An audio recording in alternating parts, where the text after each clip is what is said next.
मंडळी नमस्कार, जय महाराष्ट्र। महाराष्ट्रातलं राजकारण सध्या आपण बघतोय, एकमेकांवरती टीका करताना कोणतेही तारतम्य ठेवताना दिसत नाही। राजकीय नेते आपल्या स्वार्थापोटी या ठिकाणी वाटेल ते बडबड करू लागलेले आहेत। सर्वसामान्य जनता काय त्यांच्याकडून अपेक्षा लावून ठेवते, मात्र प्रत्येक पक्षातला नेता हा जनतेलाच ज्ञान पाजळत असतो। मात्र स्वतःच्या राजकारणासाठी फोडाफोडीचं राजकारण आणि पक्षांतर इकडून तिकडे उड्या मारणे हे थांबत नाही।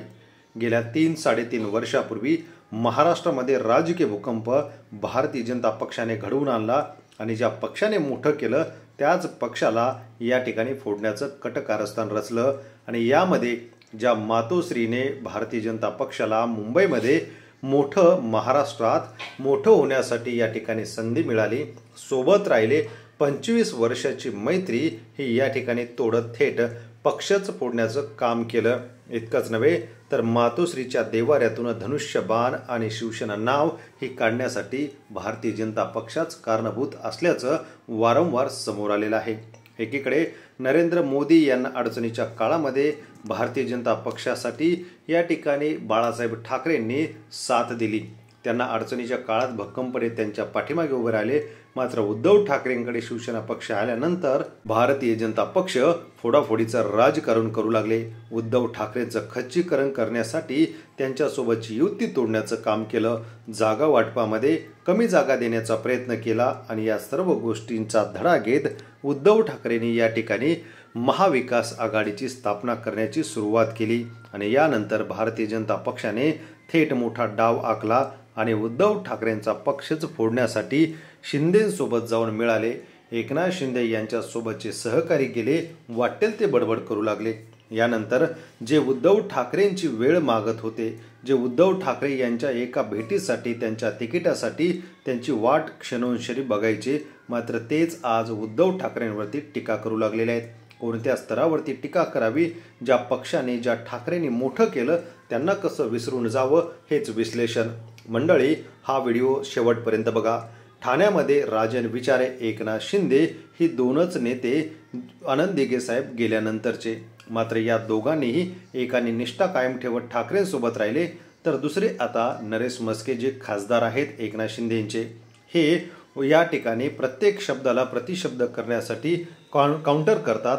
त्याच नरेश म्हस्के यांच्याबद्दलचा एक व्हिडिओ सध्या प्रचंड प्रमाणात व्हायरल होतोय। मित्रांनो, सत्य कधीही लपून राहत नाही, असंच म्हणावं लागेल, हे ऐका।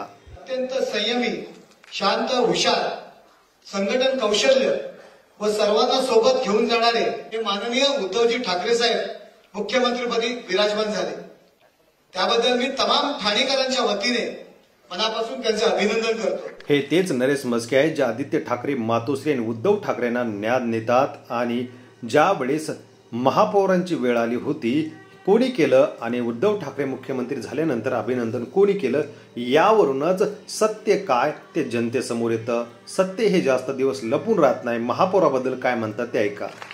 आणि त्यांच्या मुख्यमंत्रीपदाच्या कारकिर्दीमध्ये मला ठाणे शहराच्या महापौरपदी विराजमान होण्याची संधी त्यांच्यामुळे मिळाली, त्यामुळे मी स्वतःला भाग्यवान समजतो। बिनविरोध आणि इतर सर्व पक्ष यांच्यामध्ये मुळे बिनविरोध महापौर होण्याची संधी मिळाली, त्याबद्दल मी त्या सगळ्यांचे आभार मानतो। ठाणे शहरावर जसे शिवसेना प्रमुखांचे प्रेम होते, तसेच प्रेम उद्धव साहेबांचे देखील आहे।